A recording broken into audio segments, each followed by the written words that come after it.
Hey y'all, it's Germain Honda's internet team. I'm Izzy. I'm Sierra. And I'm Nick. And today we're going to show you a quick hack on memory seats. Let's get to it. So most of you will know that your Hondas have labeled keys. This is actually a pretty cool feature because you can correlate your seat and mirror settings to whichever key that you have. So over here on your door, you'll see a little setting here that's got set number 1 and number 2. So today I'll be using key number 1. I'm going to go ahead and adjust my seat to position wherever I feel comfortable. Go ahead and lift up a little bit. You can even move the back. You can also adjust your mirror setting to whichever is best for you.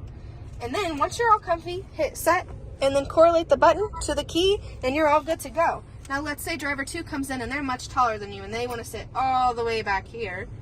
They just adjust the exact same set, number 2, and then just switch to number 2 settings or back and forth to number 1 and you're good to go. And the last really cool thing that this does is, let's say I'm by myself with key number 1. As soon as I open my doors, my seat is automatically going to set to my key and vice versa. Thanks for coming, and we'll see you next time.